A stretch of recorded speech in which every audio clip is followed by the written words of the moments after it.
Hello mga kapatid, mga kaibigan. Kumusta ang lahat? Atong pagkahisgutan mga kapatid no, kining atong kinabuhi karon ug ang tanang butang dinhi sa kalibutan kung unsa ang mahitabo sa panahon nga ang Dios mubalik na, ang atong Ginoong Kristo mubalik na aron sa paghukom ug sa pagpili ngadto sa iyang mga tinuod nga mga anak, tinuod niya nga mga katawhan. Diri makita mga kapatid sa 2 Peter 3 verse 1 and then 12, no? Ingon siya diri mga kapatid. Mga hinigugma, kini mao na ang ikaduha nga sulat nga gisulat ko kaninyo ni ining duha, no? Ni ining duha. Giagda ko ang inyong lunsay nga panghuna-huna pinaagi sa paghinumdum kaninyo, oh? Sa dos ingon siya, aron hinumduman ninyo ang mga pulong nga gisulti kaniadto sa mga balaang manalagna ug ang sugo sa Ginoo ug mangluluwas, no? Pinaagi sa inyong mga apostoles, no?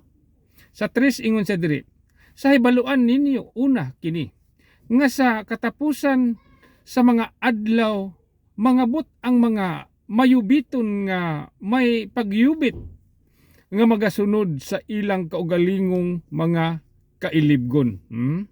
Sa 4 ingon siya diri, nga nagaingon, hain na ang saad sa iyang pag-anhi. Oh? Hain na ang saad sa iyang pag-anhi, kay sukad sa adlaw nga nangatulog ang mga ginikanan, ang tanang mga butang nagapadayon ingon sa gihapon gikan sa sinugdan sa pagbuhat sa langit ug sa yuta. Mga kapatid, sa 5 ingon sa diri, kay kini ginakalimtan nila pagtuyo nga may mga langit sukad sa daan pa nga panahon ug yuta nga giumol gikan sa tubig ug sa kinatiliwad-an sa tubig pinaagi sa pulong sa atong makagagahom nga Dios, no? Mga kapatid, sa 6 ingon siya, nga tungod ni ana ang kalibutan nga kaniadto gilunupan sa tubig nawala kini. Gilunupan, di ba? Walay nakita bisag bukid. Sa 7 siya, apan ang mga langit nga mao karon ug ang yuta pinaagi sa maong pulong gitagana alang sa kalayo sa adlaw sa paghukom.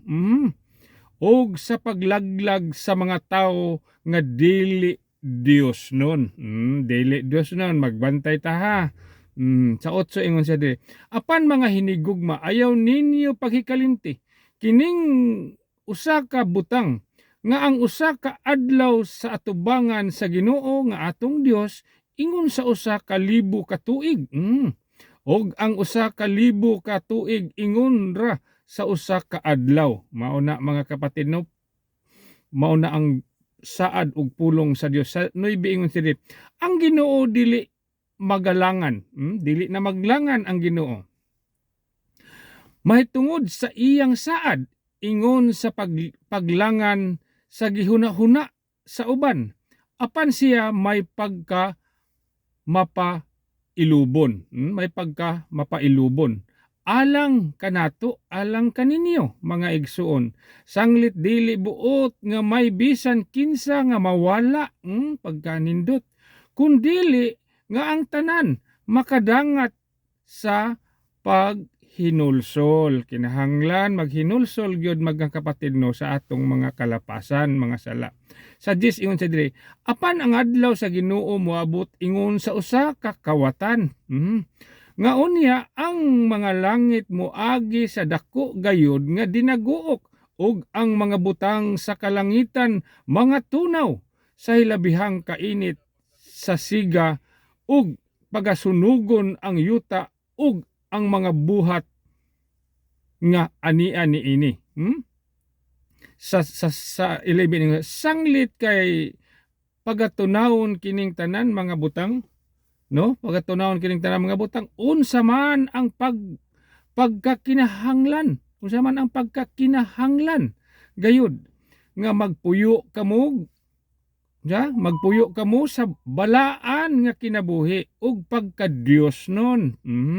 Sa 12 ingon sa diri nga nagpaabot kamo ug magatinguha kamo sa tinud-anay gayud sa pag-abot sa adlaw sa Dios, mga igsuon, nga sa maong adlaw nga tungod niini ang mga langit nga ang mga langit o ang mga langit nga nagadilaab magatunaw ug ang mga butang sa kalangitan mga tunaw gayud sa hilabihang kainit sa siga. Mga kapatid, mao kana mga kapatid ang pulong sa Ginoo nga kinahanglan jud atong hunahunahon ug atong baghuon ug maghinulsulta sa atong mga sala. Salamat sa tanan.